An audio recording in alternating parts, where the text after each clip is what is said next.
కాళేశ్వరం పైన సిబిఐకి అప్పచెప్తూ ప్రభుత్వం నిర్ణయం తీసుకున్నది. మరోవైపు ఇదే అంశం పైన కాళేశ్వరం అంశం పైన కవిత కొన్ని కీలక అంశాలను కూడా తెర మీదకి తీసుకొచ్చినటువంటి పరిస్థితులు ఉన్నాయి. సో ప్రస్తుతం ఇదే అంశంపై మనతో మాట్లాడేందుకు ప్రొఫెసర్ జనసమితి రాష్ట్ర అధ్యక్షులు కోదండరాం గారు ఉన్నారు. సార్ ఏంటి సార్ కవిత నిన్న మాట్లాడినటువంటి అంశాలు ప్రధానంగా హరీష్ రావు, సంతోష్ రావు, మెగా కృష్ణారెడ్డిల వల్లే కేసీఆర్కు అవినీతి మరకలు అంటుకుంటున్నాయనే ఒక కామెంట్స్ ఎట్లా చూస్తారు? ఒకటే పరోక్షంగా ఎందుకు చాలా స్పష్టంగానే అవినీతి జరిగిందని అయితే అంగీకరించారు. అది చాలా కీలకము. అవినీతి జరిగిందని అంగీకరించారు. కాకపోతే ఏంటంటే ఎప్పుడు కూడా ఒక ఆరోపణకు బలం చేకూరుతున్న కొద్దీ, దానిపైన విచారణ బలపడుతున్న కొద్దీ జరిగేది ఏంటంటే అంతర్గతంగా కుమ్ములాటలు జరుగుతాయి. నేను కాదు బాధ్యుల్ని, నువ్వు కాదు వాళ్ళు అని ఇట్లా ఒకరి మీద ఒకరు నెపాన్ని వేసి తప్పుకునే ప్రయత్నం చేస్తారు. ఇప్పుడు సరిగ్గా ఇప్పుడున్న సందర్భంలో అదే జరుగుతున్నది. వాళ్ళు ఒకరి మీద ఒకరు దీన్ని తప్పును నెట్టే ప్రయత్నం చేస్తున్నారు. కాకపోతే ఒకటే మనకు అర్థమవుతుంది ఏంటంటే తప్పైతే జరిగింది, అవినీతి జరిగింది, వాటాదారుల వలనే కాడ అంతర్గతంగా విభేదాలు ఉన్నాయి. ఇదే విషయము వారి ప్రకటన మనకు తెలియజేస్తున్నది. సార్ ఇంకొకటి అంశం ప్రధానంగా నివేదిక ఇచ్చినటువంటి కమిషన్ ఇచ్చినటువంటి జస్టిస్ పీసీ ఘోష్ ఇచ్చినటువంటి నివేదికను అసెంబ్లీలో చించిపాడేయడము, బయటికి వచ్చి చెత్త డస్ట్బిన్లో వేయడము, ఇదంతా కూడా ఎట్లా చూస్తారు జనసమితిగా, పార్టీగా? జస్టిస్ కమిషన్ ఇచ్చినటువంటి నివేదిక పైన మీ వైఖరి ఏంటి?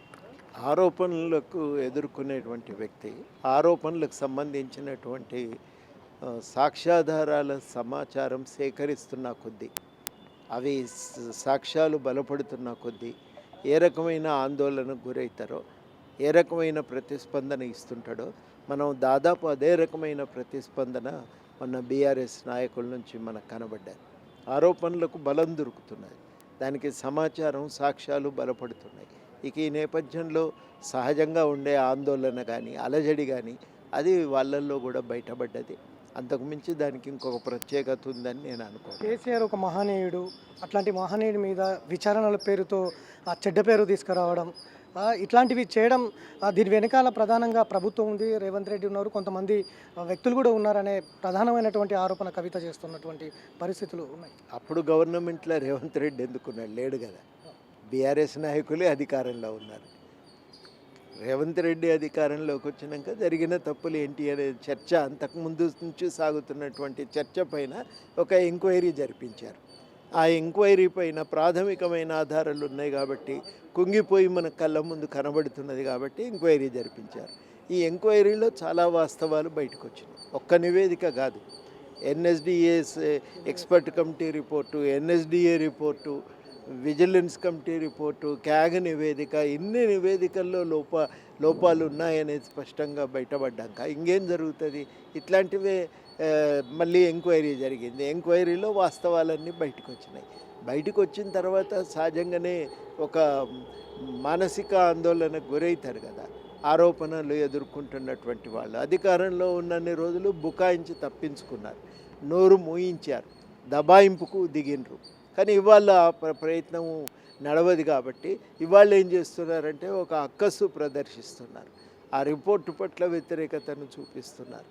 ఇవాళ ఇది ఎన్ని చేసినా కానీ ఇంకా తప్పించుకోలేని స్థితే తలెత్తింది. అంటే కవిత ఎందుకు ఇట్లాంటి ఆరోపణలు చేయడం అనేది ఎట్లా చూడాలి? ఇది పంపకాల కాడ పంచాయతీ, అంతకంటే ఉంటుంది దాంట్లో. ఆ పంచాయతీ వచ్చినప్పుడు, తేడాలు కనబడ్డప్పుడు ఈ రకమైన ఘర్షణ కొనసాగుతుంది. సార్ ఒక అర్బన్ నక్సల్ అయినటువంటి సురేందర్ రెడ్డికి కోదండరాం లాంటి వాళ్ళు, సుదర్శన్ రెడ్డి లాంటి వారికి కోదండరాం లాంటి వాళ్ళు మద్దతు పలకడం కావచ్చు, లేకపోతే నిన్న ముఖ్యమంత్రి మాట్లాడినటువంటి వ్యాఖ్యలను కూడా బండి సంజయ్ లాంటి వాళ్ళు తీవ్రంగా వ్యతిరేకిస్తున్నటువంటి పరిస్థితులు ఉన్నాయి.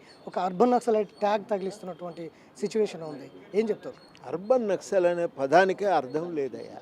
నక్సలైట్ అంటేనే ఊళ్ళో పనిచేసేటోడు, ఆ ఊళ్ళల్లో పనిచేసే వాళ్ళని నక్సలైట్ అంటారు. అర్బన్ నక్సల్ అనే పదంకు అర్ధరహితమైన పదం. వాళ్ళు ఏం చేస్తున్నారంటే రాజ్యాంగం కోసము, ప్రజాస్వామిక విలువల కోసం పనిచేసే వాళ్ళకు అర్బన్ నక్సల్ అనే ముద్ర వేస్తున్నారు. ఆ పదం లేదు.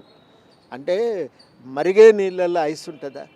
అర్బన్ నక్సల్ కూడా అట్లాంటిది, అది ఉండదు. అది అంటే తెలంగాణ సమాజాన్ని నక్సలిజం వైపుకు మళ్లించడానికి కుట్రలు జరుగుతున్నాయనేది కూడా బండి సంజయ్. నేను అనేది ఏంటంటే అర్బన్ నక్సల్ అనే పదం ఉండదు.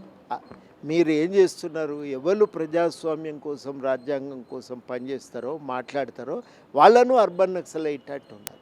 ప్రజాస్వామ్యం కోసం పనిచేసే వాళ్ళను రాజ్యాంగం ప్రకారం ప్రతిజ్ఞ తీసుకొని అధికారంలోకి వచ్చిన వాళ్ళు ఆహ్వానించన్నా వ్యతిరేకించన్నా, ప్రజాస్వామ్యం కోసం పాకులాడే వాళ్ళని మీరు వ్యతిరేకిస్తున్నారు అంటే దాని అర్థమైంది.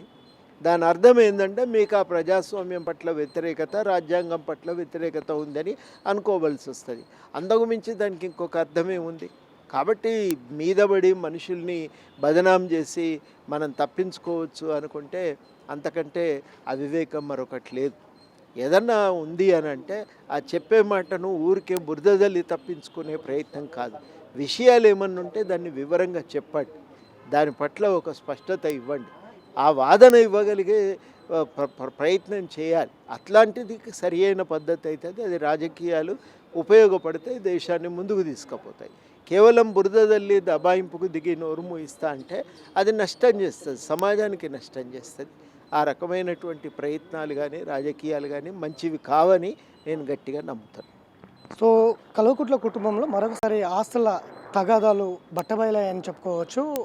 అట్లనే కాళేశ్వరంకి సంబంధించిన అంశంలో చాలా స్పష్టంగా నివేదిక ఇచ్చినప్పటికీ కూడా చిత్తు పేపర్తో పేల్చడము ఇవన్నీ కూడా బీఆర్ఎస్ నేతలకు అలవాటే, ముందు నుంచి కూడా అదే ఉంది.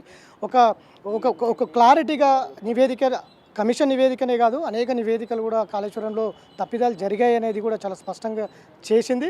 అందుకు ఇవాళ కవిత చేసినటువంటి వ్యాఖ్యలు, ఎవరైతే హరీష్ రావు కావచ్చు, సంతోష్ రావు కావచ్చు, మేఘా కృష్ణారెడ్డి కావచ్చు, ఇట్లా చాలా క్లారిటీగా చెప్పుకోరావడం అందుకు నిదర్శనంగా నిలుస్తుంది. ఖచ్చితంగా దానికి బాధ్యత వహించాల్సింది కూడా వారే అనేది కూడా కోదండరామ్ అభిప్రాయపడుతున్నటువంటి పరిస్థితులు. అట్లనే అర్బన్ నక్సలైట్కు అసలు అర్థమే లేదనేది కూడా చాలా స్పష్టంగా ఆయన తెలుపుతున్నటువంటి సిచ్యువేషన్. వీడియో జర్నలిస్ట్ గౌస్తో వెంకట్, బిగ్ టీవీ, హైదరాబాద్.